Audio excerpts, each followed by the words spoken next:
was a perfect place to ambush anything that was coming down that ravine. We found multiple skeletons right inside this cul-de-sac: elk, deer, turkey.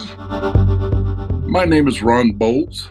I am a BFRO investigator of the Ozarks, and I and Linda asked me to talk about my trip to the southern Colorado / New Mexico BFRO expedition of 2023. I was invited by the organizers, which was Boyd Omer and Dennis Poe, and I've been there. I've been to this area, which is known as the Jicarilla Apache Reservation, many times. Matter of fact, so much so that I developed a relationship with the local residents there and the Native Americans, and basically they sort of after one time after a celebration that they hold every September 15th called the Gohia or Gojia. I'm sorry. The center of the family, which her name is Thamus, is she took me aside. She said a prayer in Apache with me, and the entire family was standing around in a circle. And then she looked at me and she goes, "From here on out, you're part of the family. You are now known as Uncle Ron or Da Ron." And so to me, this wasn't just a Bigfoot expedition, but a family reunion. I've been there a couple of times for another expedition. I've been there. I've taken my wife and my youngest daughter there to meet the Rez family. And now I just came back. So, but yeah, this was an expedition / family reunion for me. Well, how long were you out there? I left Sunday evening, a week ago Sunday, and I headed out Sunday morning, got to Amarillo, Texas, spent the night there, got up and then left from Amarillo and headed up into New Mexico and headed north until I could spit on Colorado. And I met up with a dear friend of mine who's also part of the Jicarilla Apache Reservation and native. His name was Hoyt Velarde. Spent the couple of nights at his place, and then we set up camp in this area Wednesday, and I was there until Sunday morning. So was this strictly you and reservation people, or did this include other people? There was other people from the BF that attended this. Some were newcomers, some were repeat attendees from other expeditions, and some were investigators, such as myself. About how many people were there? I would say rough estimate, somewhere around 50, 55. That's a pretty good size expedition. How was that organized? How did you go about the research you did? I did not organize this. Like I said, there's been long time standing activity in that area. I know that for a fact. The host, which is Hoyt Velarde, the local resident there, he had excuse me, I had to close the door. He has had experience himself. Here's the most amazing thing: when you go to a Native American reservation and there's activity around there, we as non-Native Americans, we sort of treat it like, ooh, ah, wow, They treat it as a matter of fact. Seeing Bigfoot is no different than seeing elk or deer or something like that. You bring up about the conversation about Bigfoot to them. I'm like, oh yeah, my nephew just saw one last week.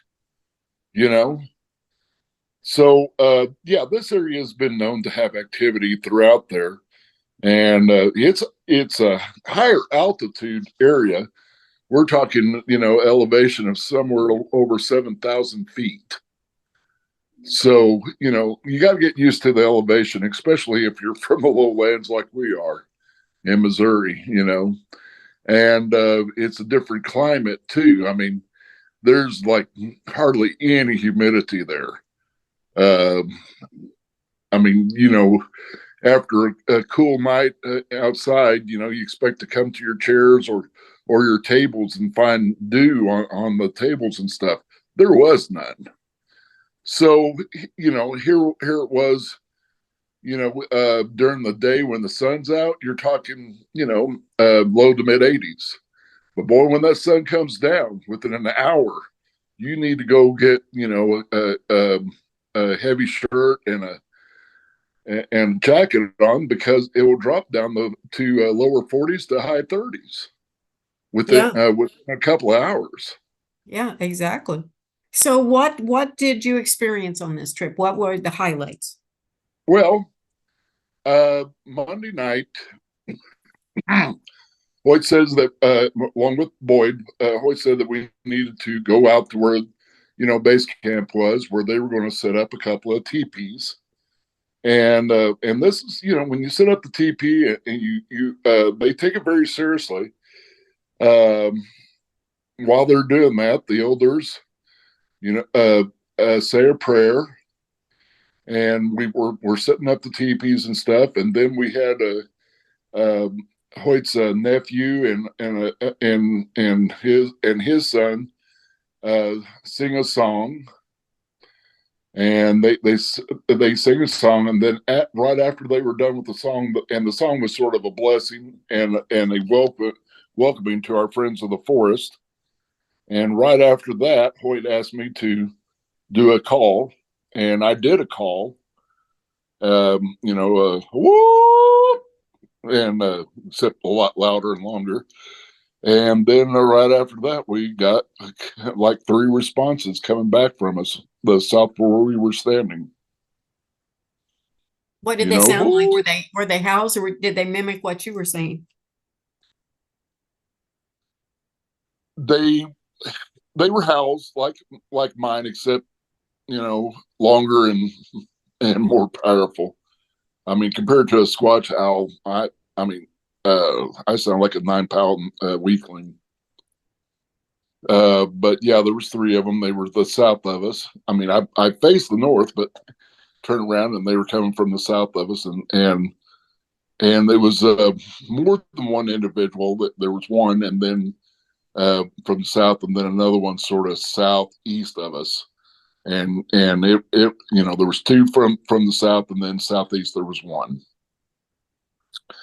So we welcomed them. Tuesday, it was just a matter of doing this, that, and the other. Then Wednesday, me and the organizers and a few others got together. Started kept coming in and camping in. There was some that some other people that may have showed up a little earlier. We really didn't go out and do anything that evening, because there was not everybody was there, and that wouldn't be fair. And then Thursday, more people showed up. Uh, we uh, uh, we Hoyt's sister, famous, made a wonderful dinner that evening over a campfire with fried bread. Right there, cooked at the campfire, fried bread, and we ate. We did a little meet and greet, and then they went off to their respective areas to for a night hike. I did not participate in that evening. My main job was is to watch, take care of the base camp and Hoyt, who recently had some medical issues, so I wanted to make sure he was okay.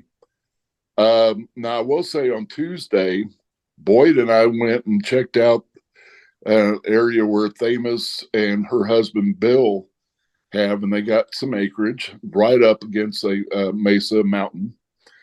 And we were, because recently they had a nighttime visitor around their house, and unfortunately, it looked like, uh, I mean, they believe, along with the footprints that they found around the house, they believe that a cat of theirs was killed. So Boyd and I, we went out there. We followed. There was a lot of crevices and ravines in there, where the water would wash through when it rained, and we followed. They have some cattle in that area, and we saw tracks of those. We saw tracks of mule deer and elk and the scat. But then we found this one game trail, if you will, that it seemed to come out of it on the bottom end of this ravine. That trail went up to the top, and it was, good 10, 15 feet to get up on the top, where it seemed like it was a perfect place to ambush anything that was coming down that ravine.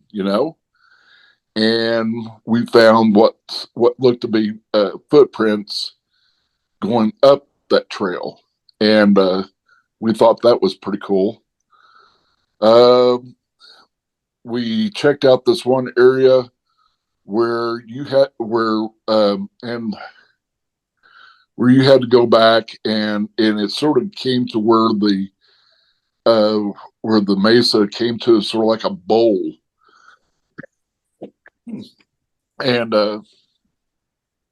we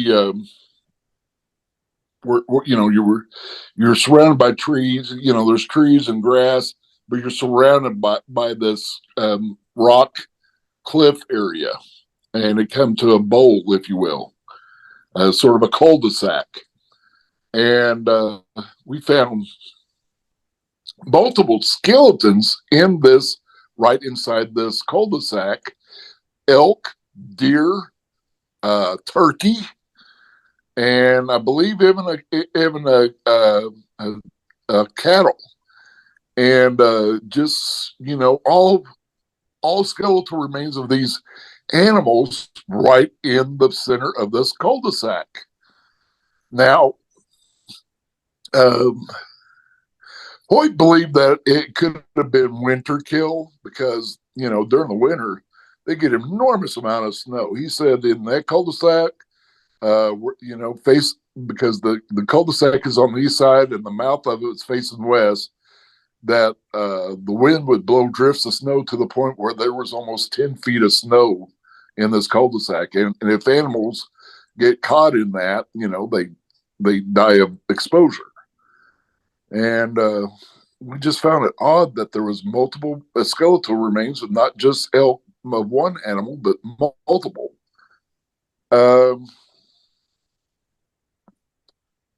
There was then Thursday night / Friday morning. That we've been hearing elk bugle because I guess it's rutting season this time of year. So we've been hearing bugle just blast all the time, just woo, that weird bugle, elk bugle when they mate, and we've been hearing that. But every once in a while, me and two other gentlemen, one of them being an investigator from Texas, we were sitting around the campfire, and it was pretty late. It was like 2 o'clock in the morning, and we were sitting there quietly talking to ourselves. And of course, in the distance, we can hear the coyotes, and in the distance, we can hear the elk. But close to the camp area where most people were camped, we kept on hearing this sound.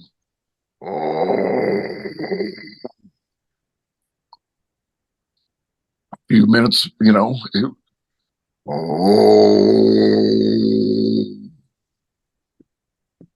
Didn't really know what to make out of that. Um, During the course of the evening, don't think anything got really close to my tent or anybody else's, but every once in a while, I mean, there were some old sheds, and you'd hear what sounded like someone was bending the tin shed roofs or something like that.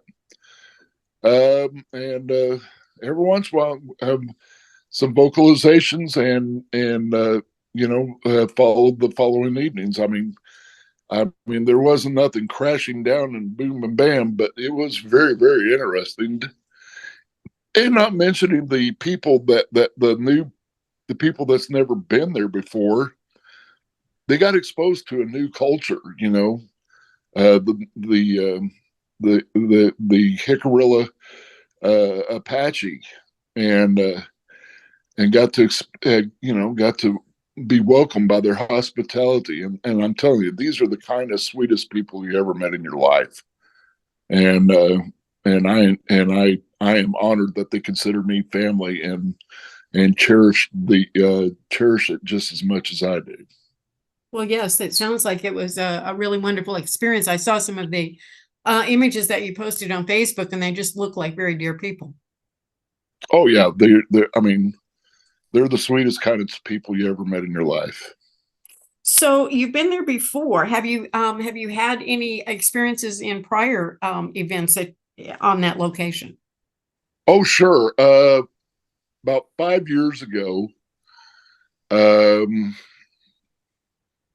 this was the what was it, 2018, probably September 16th, because it was the evening after the Gojia. And so we went to, and the Gojia is celebrated by this lake that they consider sacred. I can't tell you where because that would give you a pinpoint accuracy. But but we drove miles away to another area, and it was me, Hoyt, his nephew Sheldon, his niece Cheryl, and one other gentleman that I don't believe he was Native American, but I don't recall his name. But we all drove to this area. We came by a big old cottonwood tree, and it was evening, and it was a very dry year. I remember that, and it's very dry this time of year anyway. So Hoyt had me do some calls, and he wanted me to do some aggressive calls and along with wood knocks. Usually with wood knocks, I do maybe one or two at a time and then listen. But he wanted me to do like three or four, just wham, wham, wham, just right after each other, and then do a long, I don't know, in challenging howl after I did that. And sure enough, and we sort of directed it towards an area where we knew there was a water source, a fresh water source. And sure enough, something started hollering and screaming back at us, and wham, wham, wham, wham, just wood knocking just as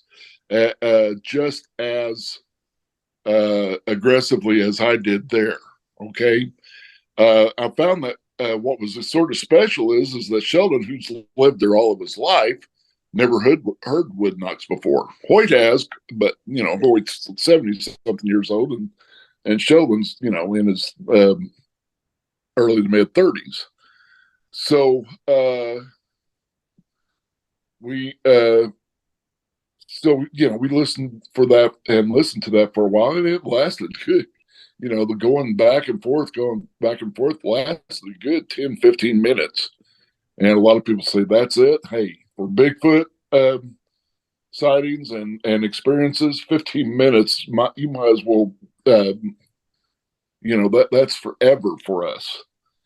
Um, then then the next night, Hoyt and I went back to that area. We were by ourselves, and we checked the area out, and then as we were driving back, we went underneath that same tree, that I did the wood knots, and the headlights caught it just right as we were coming out. And I said, Hoyt, stop. I said, look at that. Look at that.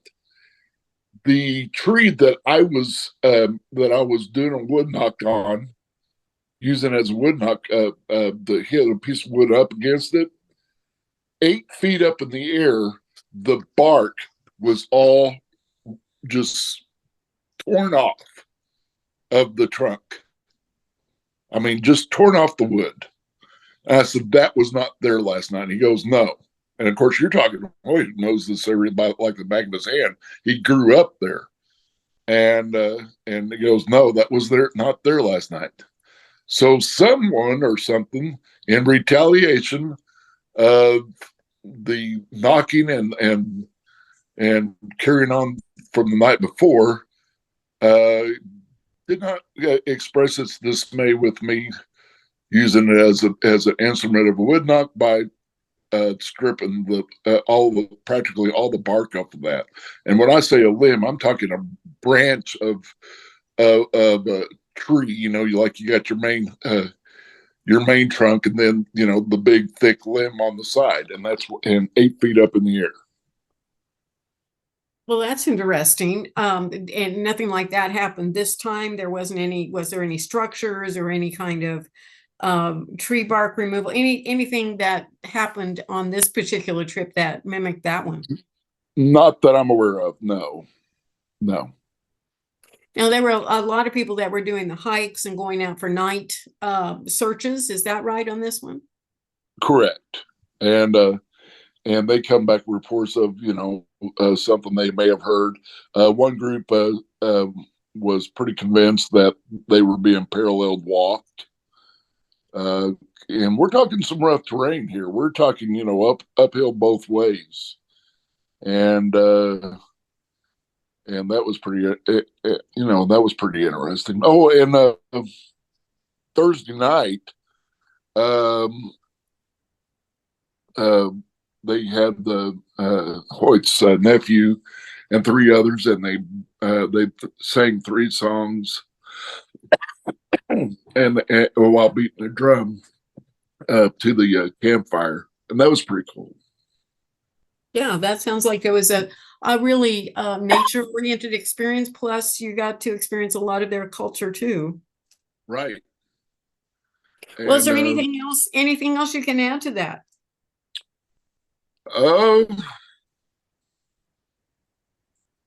Like I said, not a whole lot of activity, but to me, I loved every second of it. Got to see a lot of folks that I have not seen, not just Native Americans, but fellow investigators and people that has been out there with me on other expeditions, and got to see a lot of good people and spent some quality time sort of reuniting, if you will.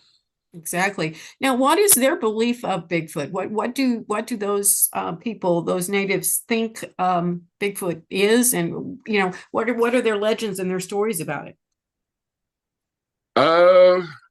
Well, for the most part, most Native American out there tribes believe that these are, flesh and blood animals, but also have spiritual connections as well. Of course, they believe that with, wolves or coyotes or buffalo, or horses, but they think that they believe that the Bigfoot has sort of a strong spiritual side about them.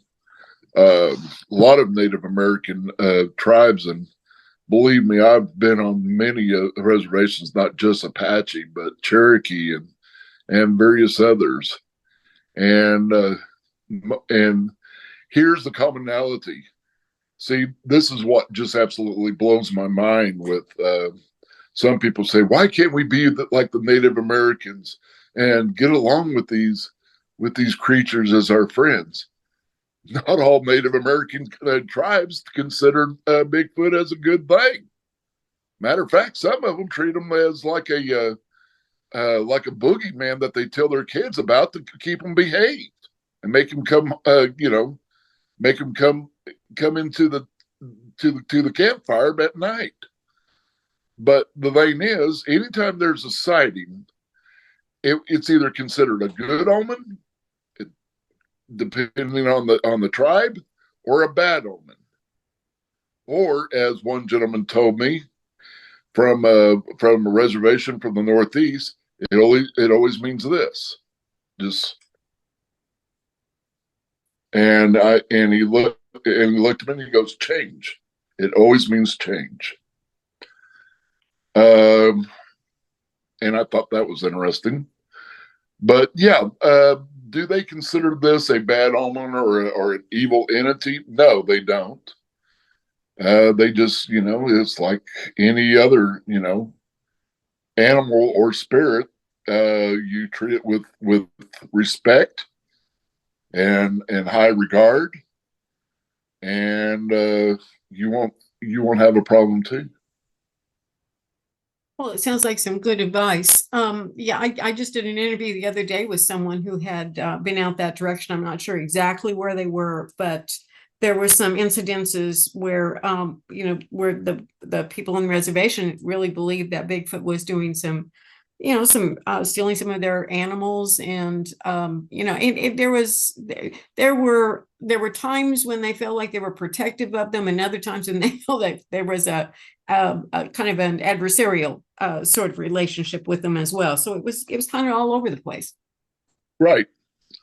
And, like I've said many a times, Bigfoot are not sheep.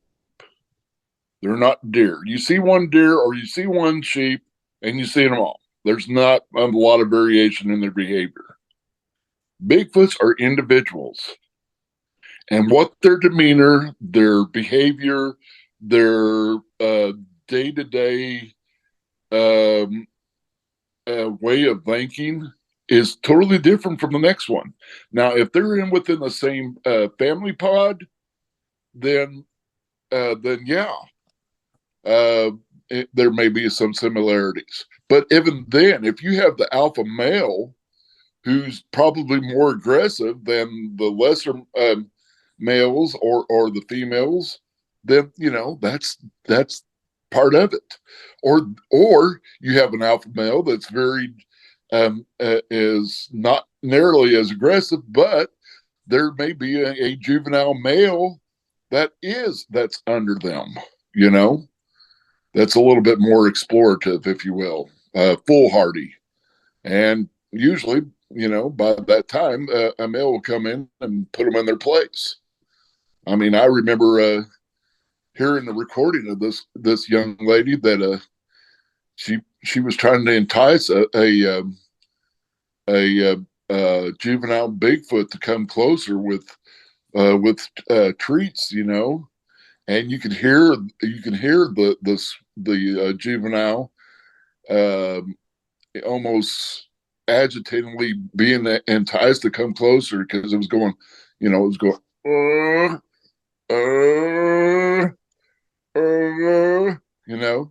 and she was kept on with a very sweet melodic voice, come on closer, and almost had him up to there to get to the plate, and she was not more than 10 feet. Well, out from the brush was the alpha male, and he went, whoo, and I heard that, sort of oh, and juvenile looked up like he got his hands caught in the cookie jar and went back in the woods, and so did the alpha male. Yeah, I've heard that oftentimes the interactions that are really up close and slightly more personal are more often the juveniles, because they seem to have a lot more courage with that. Yeah, well, foolhardy, I believe the term is. That could be. Yeah, they tend to be the ones that are stretching the limits anyway. Right. Yeah, and it's far and few between that that those big males are seen. Yeah. Anything else you Yeah. want to add to this, Ron? You've given us a good description of the expedition, I think, and kind of that area and those people.